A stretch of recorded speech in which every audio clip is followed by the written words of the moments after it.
Question number 3 का 2 number ही question है, ध्यान से देखिएगा। 5400 एंगस्ट्रॉम तरंगदैर्घ्य का विकिरण एक धातु पर गिरता है।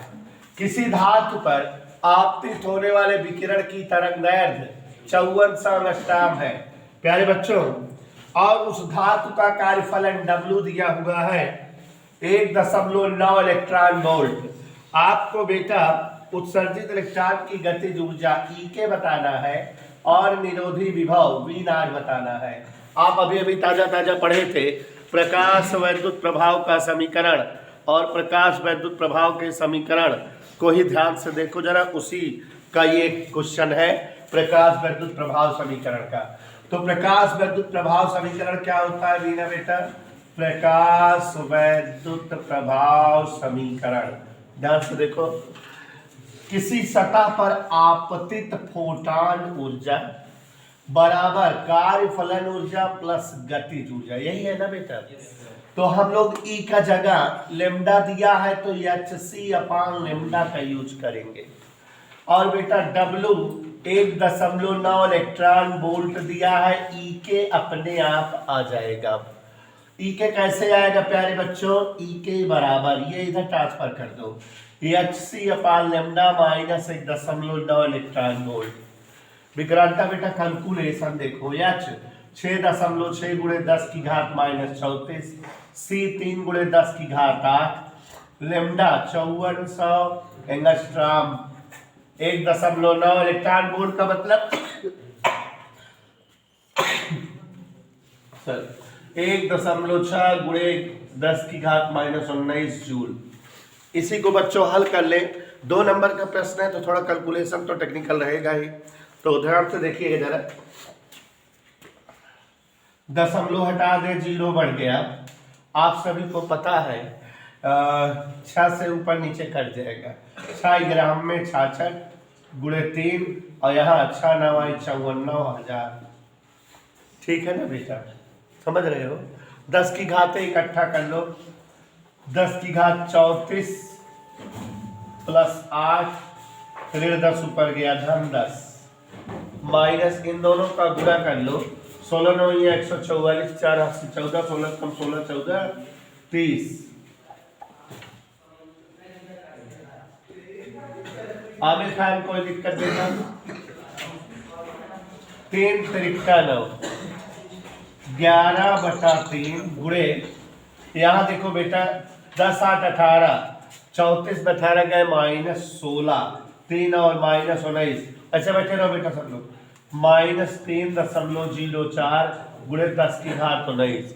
थोड़ा सा अवसाद करो आलू प्रजापति, 3 से भाग दो, 3 3 9। आलू प्रजापति यहाँ देखो, 9 11 में 9 गए 2, 3 6 18 × 10 की घात -19 -3.04 × 10 घात -19 घटा दो। आदित्य वर्मा इसमें से इसको घटाओगे जब 67 से 4 घट गया 0.63 × 10 की घात -19, ये आ गया बेटा जूल। हम इसको जो है 0.63 × 10 की घात, 1 मिनट बेटा दिखा रहे हैं, 10 घात -19 बटा 1.6 × 10 घात -19 भाग दे दे, इलेक्ट्रॉन वोल्ट में बदल जाएगा। तो यहाँ पर देखो ये दोनों कट गया, ये दशमलव उठाएंगे तो 160, 63 बटे 160 इलेक्ट्रॉन वोल्ट माने दशमलव। अब ये दशमलव लगाएंगे 630, 63, 16 चौको 64, 16.39 इलेक्ट्रॉन वोल्ट, ये आंसर आ जाएगा। सभी बच्चे ध्यान दीजिएगा, क्वेश्चन कह रहा है किसी धातु, लगाते रहिए समझते रहिए, किसी धातु की सतह पर 5400 एंगस्ट्रॉम तरंगदैर्घ्य का प्रकाश आपतित होता है। आलोक प्रजापति तरंगदैर्घ्य दिया है 5400 एंगस्ट्रॉम। आदित्य वर्मा बेटा देख लो तुम दोनों लोग, इस धातु का कार्यफलन 1.9 इलेक्ट्रॉन वोल्ट है, इसकी गतिज ऊर्जा और निरोधी विभव बताना है। 2 नंबर का प्रश्न देखो कितना टाइम लग रहा है सिरताज, ये बोर्ड के क्वेश्चन है। अब बच्चों प्रकाश वैद्युत प्रभाव समीकरण बिंदु मिश्रा क्या होता है बेटा? E बराबर W प्लस E के। अब E की जगह चूंकि लेमडा दिया बेटा hc/लेमडा, W की जगह 0.9 इलेक्ट्रॉन वोल्ट, E के लिखा रहने दिए बेटा। E के जानना है तो इसको इधर 75 कर दें, तो hc/λ minus 1.9 electron volt is that okay बेटा। अब यहाँ h का मान रख दिए 6.6 गुणे 10 घात माइनस 34, c का मान 3 गुणे 10 घात 8 और यहाँ लेमडा का मान बेटा 5400 एंगस्ट्रॉम, दशमलव ऊपर वाला हटा के नीचे 0 बढ़ा दिए। और यहाँ जो इलेक्ट्रॉन वोल्ट था 1.6 गुणे 10 घात माइनस 19 जूल, 1 इलेक्ट्रॉन वोल्ट में होता लिख दिए। आलोक बेटा 66 11 से कटेगा, 11 6 66 11 आया और आलोक जी 6 से इसको भाग दोगे 6 9 54 9000, ऊपर वाला 3 लिखा रहने दिए। 34 8 10 1 10 के घात इकट्ठा कई दिन 10 8 18 और 34 18 गए 16 और 1 3 0 19 हो गया। 11 3 33 बटा 9 3 3 9 11 बटा 3 और यहाँ बेटवा 1 1 गुणा 3 3.04 गुणे 10 घात माइनस 19, 11 3 से भाग दे 3.67 आए, 3.67 3.04 घटाओ 0.63 आए, 10 घात माइनस 19 बाय का इलेक्ट्रॉन वोल्ट बदल के उत्तर देता ही कोनो जरूरत ना है भाई, ये उत्तर हो जाए। तो इलेक्ट्रॉन वोल्ट बदले 0.39 इलेक्ट्रॉन वोल्ट आएंगे। एक आंसर आया बेटे में, एक ही और पूछा था बेटा, का और पूछा था निरोधी विभव, क्या पूछ रहा है निरोधी विभव। तो यहाँ पर ध्यान दीजिए जरा, चूंकि E के बराबर E इंटू बी यही होता है, तो यहां ध्यान दो ना सब लोग, बी नॉट बराबर E के अपान E के कितना रहा बेटा 0.63 गुणे 10 घात माइनस 19 और E से भाग करेंगे, एक भाग भैया निकाले है भाग दे एसी कितना आ रहा ना 0.39, तो बेटा ये 39 वोल्टेज आ गया, ठीक है तो पता लग गया। अब अगला क्वेश्चन देखो जरा, खंडखा पढ़ते हैं। तरंगदैर्घ्य 5 गुणे 10 घात माइनस 7 मीटर के फोटान की ऊर्जा का मान इलेक्ट्रॉन वोल्ट में बताओ। आप लोग खुद समझो बेटा कि इस चैप्टर से दो दो सवालें मिल गई, मतलब 4 नंबर आ गया, यही चैप्टर सवाल ये भी है, देख लो। तो अब यहाँ पर बेटा खंडखा सभी बच्चे ध्यान देंगे। और एक चीज देख लो, ये पेपर जो लगवा रहे हैं थ्योरी ज्यादा मिल रही है कि न्यूमेरिकल, एक एक नंबर क्वेश्चन वो न्यूमेरिकल। हाँ बेटा क्या बताइए हम तो का सबका, और वो भी अच्छे अच्छे हैं। तरंगदैर्घ्य लैम्डा बराबर 5 गुणे 10 घात माइनस 7 मीटर। भाई देखो अगर विक्रांता बेटा उतारने में रहोगे तो फिर नंबर नहीं पाओगे, समझो बेटा, देख रहे हो कितना न्यूमेरिकल है। 5 गुणे 10 घात माइनस 7 मीटर। फोटान की ऊर्जा का मान इलेक्ट्रॉन वोल्ट में बताओ। इस फोटान की ऊर्जा इलेक्ट्रॉन वोल्ट बताना है। फोटान ऊर्जा जब जो है तरंगदैर्घ्य दिया रहता है बेटा तो hc/λ निकालते हैं, प्रकाश वैद्युत प्रभाव पढ़ाए हैं। तो देखो ना कुल बेटा E बराबर hc/λ, h 6.6 गुणे 10 की घात माइनस 34, c 3 गुणे 10 की घात 8 और लेमडा 5 गुणे 10 की घात माइनस 7। नहीं मानोगी? देखो अब यहां पर देखो ऊपर नीचे 2 से गुणा करें, पूछो हमसे काहे तो नहीं बताएंगे। 2 तिहाई 6 2 पंचे 10, तो 6 हो गया, ये 6 में इसमें गुणा करो, 6 छंग 36 3 39 गुणे 34 आई 7 ऊपर गया, कितना हो गया 8 7 34 15 गए 19 और ये दशमलव यहाँ आई जो 10 रहा है, तो ये क्या आ गया इतना जूल आ गया। इलेक्ट्रॉन वोल्ट मतलब क्या है बेटा, इलेक्ट्रॉन वोल्ट का मतलब होता है 1.6 गुणे 10 घात माइनस 19 जूल। तो ये इससे भाग दे दो, दशमलव हटेगा 160, 160 दूनी 320 76 760 16 चौको 64 740 760 में 640 गए 120 16 7 112 16 पंचे 80 बात करते। तो ये इलेक्ट्रॉन वोल्ट में आ गया इसकी कार्यफलन ऊर्जा। बाकी देखना है क्वेश्चन नंबर का 3 का। देखो बेटा ये 2 नंबर ही क्वेश्चन है इसलिए इसलिए थोड़ा टाइम देते हुए लगा रहे हैं, हमको दिख भी कर रहा है, ध्यान से देखना। ए और बी 2 पॉइंट है जिनके बीच 2 संधारित्र है। कौन है बोल रहा है? अथर्व पढ़ाई ध्यान ना देता तो मारा जाए। ए और बी 2 संधारित्र, यहाँ कौन सा संधारित्र है? C1 यहाँ कौन सा संधारित्र है? C1 का म्यू एफ क्या है? पढ़ो। C2 नया दिख नहीं रहा क्या तुम? इधर R1 R2 क्या ओम के है? R1 R2 बैटरा लगा है।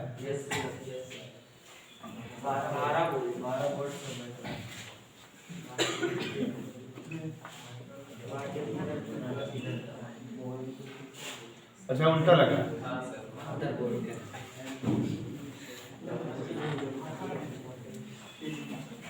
इससे कोई मतलब नहीं है। एक को आंतरिक प्रतिरोध है भाई। फिगर देखो जरा सब लोग।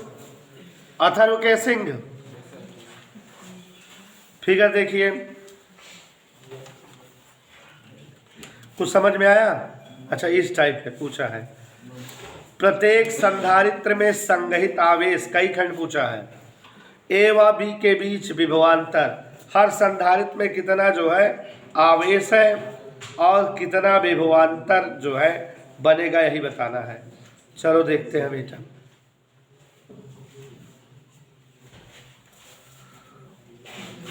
प्रत्येक संधारित्र में कितना आवेश है और विभवांतर।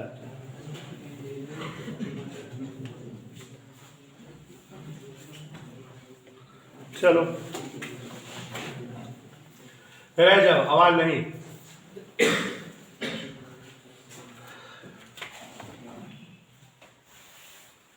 चित्र दिखाई दिया बेटा?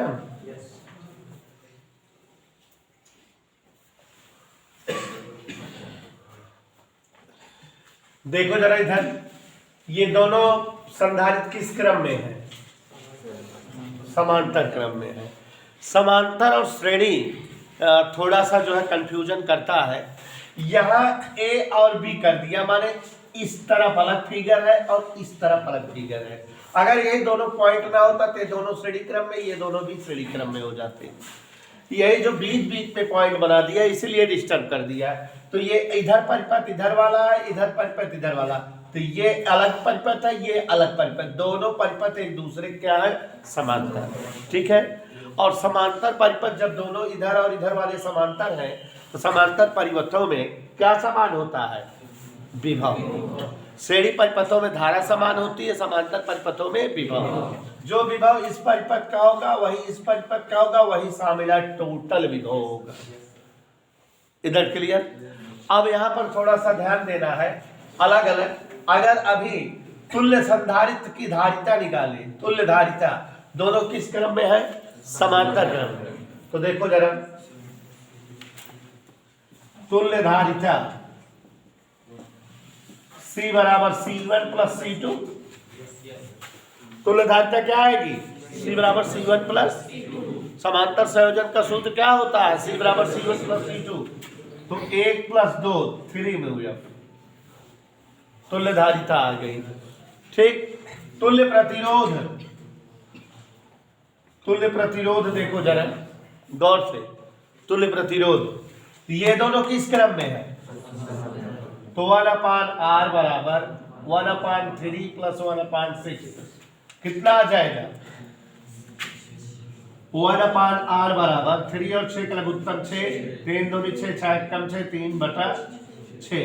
R बराबर 2 एम्पीयर, 2 ओम। धारा निकाल ले, सेल से कितनी धारा निकलेगी, कितनी धारा प्रवाहित होगी।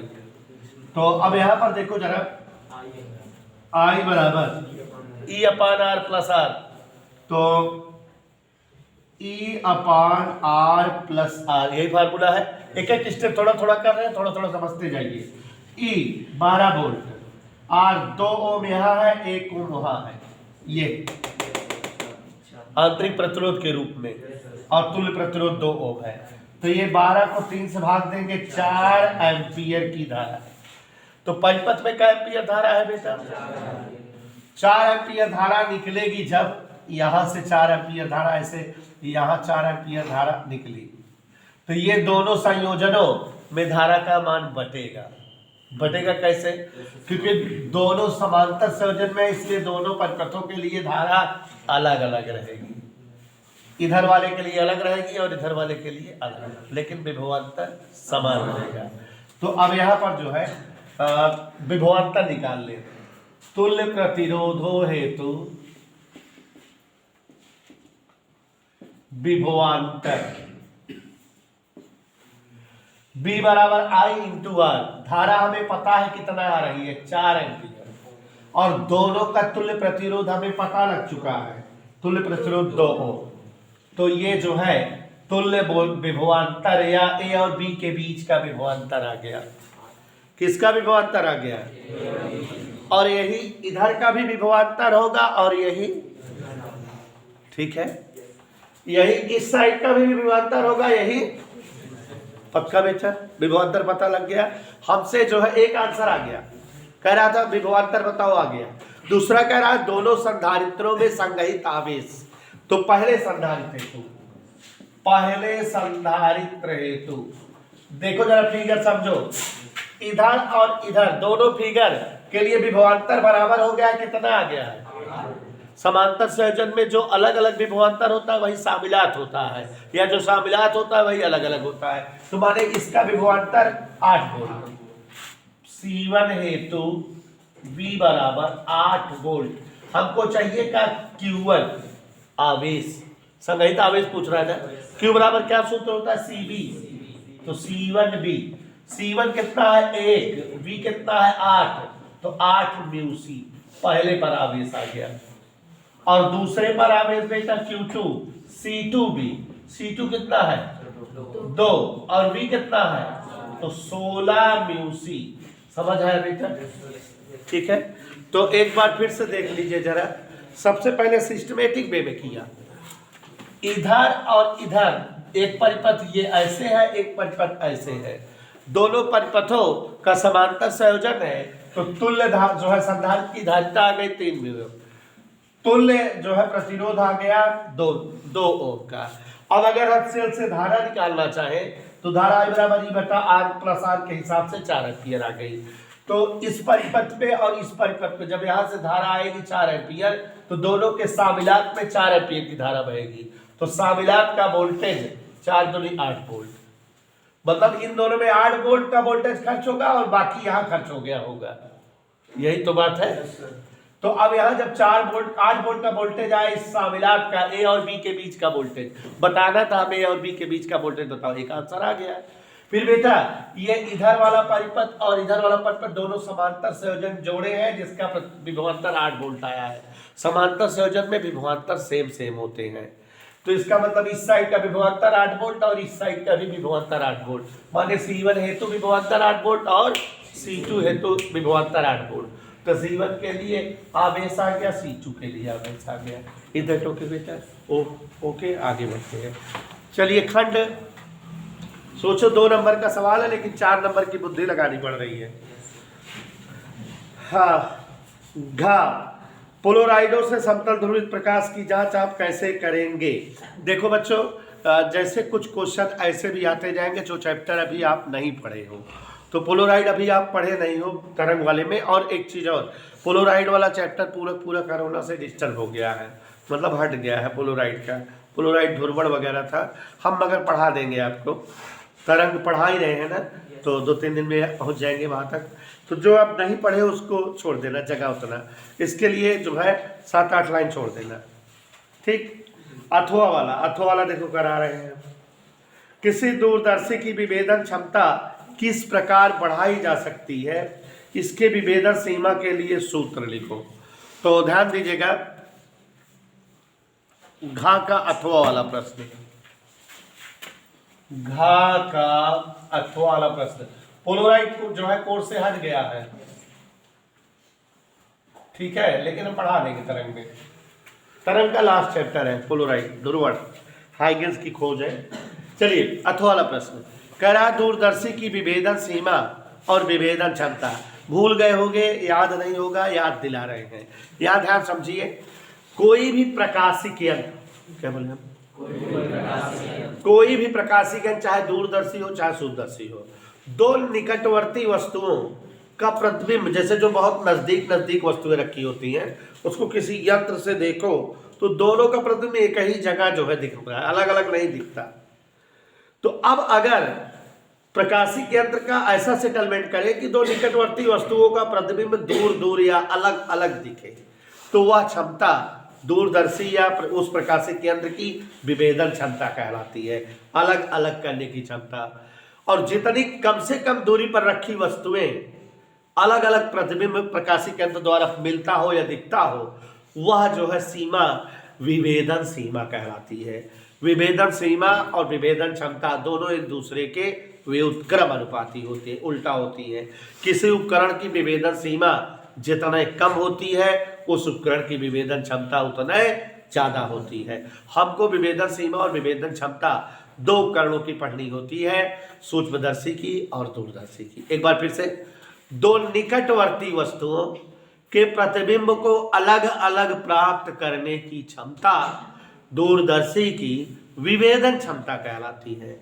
और उन दोनों वस्तुओं के बीच की वह कम से कम दूरी, जितनी दूरी पर रखने पर उनका प्रतिबिंब अलग अलग मिले, वह दूरी विभेदन सीमा कहलाती है। विभेदन सीमा किस पर डिपेंड करती है? विभेदन क्षमता पर। विभेदन क्षमता किस पर डिपेंड करती है? विभेदन सीमा पर। दोनों एक दूसरे के व्युत्क्रम अनुपाती होती हैं।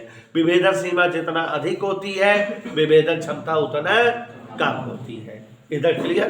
तो यही है। और दोनों के विभेदन सीमा के सूत्र हैं। किसके किसके सूत्र है बेटा? दूरदर्शी के विभेदन सीमा का और सूक्ष्मदर्शी के, दोनों के विभेदन सीमाओं के सूत्र बने हुए हैं। तो ध्यान दीजिएगा, क्या पूछ रहा है, बोल दे रहे हैं, लिख लीजिए। कह रहा है दूरदर्शी की विभेदन क्षमता किस प्रकार बढ़ाई जा सकती है? विभेदन सीमा के लिए सूत्र लिखिए। लिखो, दूरदर्शी की विभेदन क्षमता, दूरदर्शी की विभेदन क्षमता उसकी विभेदन सीमा को घटाकर बढ़ाई जा सकती है। बात समझ रहे हो? उल्टा, दूरदर्शी की विभेदन सीमा, दूरदर्शी की विभेदन क्षमता उसकी विभेदन सीमा को घटाकर बढ़ाई जा सकती है। विभेदन सीमा घटाएंगे तो विभेदन क्षमता क्या हो जाएगी? बढ़ जाएगी।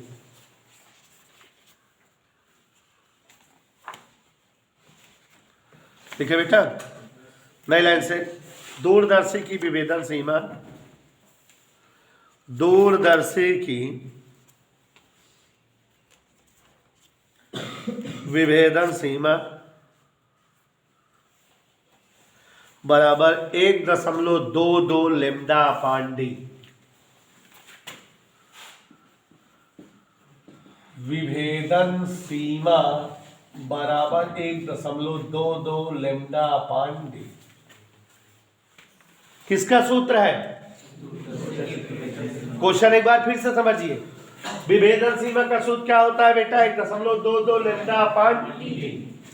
क्या लैम्डा क्या है? आपतित प्रकाश की तरंगदैर्घ्य। डी क्या है? दूरदर्शी के अभिदिशक का द्वारक। तो अब एक मिनट, कह रहा है दूरदर्शी की विभेदन क्षमता स्नेहा ऊर्जा कैसे बढ़ाई जा सकती है? तो विभेदन क्षमता बढ़ाना है, इसका मतलब विभेदन सीमा क्या हो? तो घटेगी कैसे? आप यहां पर भी देख कर बोल सकते हो। आप कम तरंगदैर्घ्य द्वारा प्रकाश अगर आपतित कराया जाए, लैम्डा कम रहे, तो विभेदन सीमा कम रहेगी और जो है क्षमता क्या हो जाएगी? बढ़ जाएगी। तो दूरदर्शी की क्षमता, विभेदन क्षमता कम तरंगदैर्घ्य द्वारा प्रकाश आपतित कराकर या दूरदर्शी के रूप में ज्यादा अभिदृश्यक का द्वारक प्रयोग करके, अगर ज्यादा अभिदृश्यक का द्वारक प्रयोग करेंगे, डी ज्यादा रहेगा तो विभेदन सीमा घटेगी और विभेदन क्षमता बढ़ेगी। इधर के लिए तो यहां लिख देना, अतः स्पष्ट है कि विभेदन क्षमता बढ़ाने के लिए दोनों जवाब लिखा दे रहे हैं। विभेदन क्षमता बढ़ाने के लिए अधिक द्वारक वाला अभिदिशक प्रयोग करना होगा अधिक द्वारक वाला अवधिशक प्रयोग करना होगा, या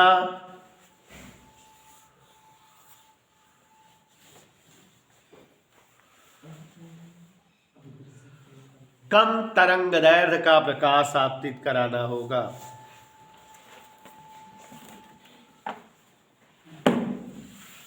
कम तरंग दैर्ध्य का प्रकाश आपतित कराना होगा। हो गया बेटा। प्रश्न नंबर 4, सब 2-2 नंबर के क्वेश्चन है, ध्यान से देखिए अर्सलाने। हाँ ए बेटा देखो 3 नंबर क्वेश्चन है, मोरी माई हो 3 नंबर आए थे, 3 पढ़े। नाट गेट का प्रतीक, बुलियन व्यंजक और सततता सारणी, क्या चीज पूछा है तो माने 1-1 नंबर के सब है ना। तो नाट गेट का प्रतीक इधर देखो, नाट गेट ये सब जानना बकवास है, मिल जाए। प्रतीक, प्रतीक कैसे होता है विक्रांतो, विक्रांतो यहाँ बेटा ए लिखना, यहाँ वाई, ये प्रतीक हो गया, 1 नंबर पा गए, बोल पा गए 1 नंबर बोल।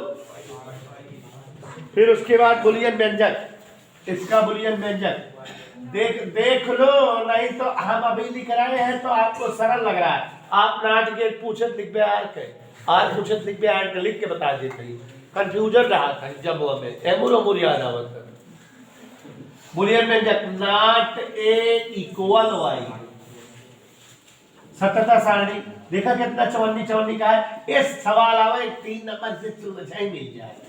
अब देखा है हमें 2 नंबर में था ना लंतरानी मारे, देखा मिल गई ना, 1-1 लाइन में उत्तर है। इनपुट हुआ यार, समझ गया, देखिए 0 1 1 0 हो गया, कुछ 3 नंबर मिल गया, देख ले। यही बिना गेट पढ़ाए रहे हम, I am here don't fear. हाँ ए ट्रांसफार्मर वाली सवाल देखा 3 नंबर के, पढ़ावत की चिल्लाए बताओ तरह के धन सब एग्जाम में बहुत पूछे जाते हैं, तब तो हमका देख के जर जात रहे आप सिरिया, तब बतलाए मस्त रहा, जाने सर जी का पता। चौथे का देखा भी ना, देख ले तो खुदे देख ले, बिना ट्रांसफार्मर। हाँ अब फ्री में बेटा नंबर है, इस सवाल कहो जान ले, क्या बताइए। एक उच्चाई ट्रांसफार्मर में प्राथमिक और द्वितीयक कुंडली में फेरों की संख्या में अनुपात, प्राथमिक एनपी, द्वितीयक एनएस 1:200, ऐसा देगा कि देख ले। यदि इसे 200 वोल्ट तथा 2 एम्पीयर की प्रत्यावर्ती धारा के मेन से जोड़ दिया जाए, 200 वोल्ट ठीक है, बीपी 200 वोल्ट, आईपी 2 एम्पीयर, तो अधिकतम धारा द्वितीय कुंडली में आईएस पूछा है, कहा बताइए राम के को।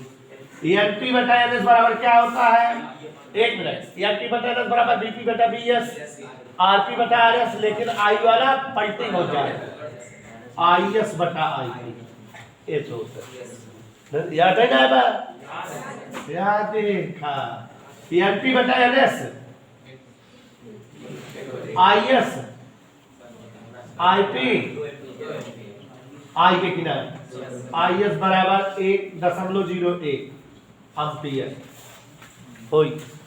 3 नंबर बतावा, ये हमें तुलनी करा 2 नंबर के आई 3 देखा, देख ले एक हम बताए थे, फिर बादों पे गलत कह दे जाए, आइए हमें देखा कुछ चैप्टर में बहुत सरल होते हैं।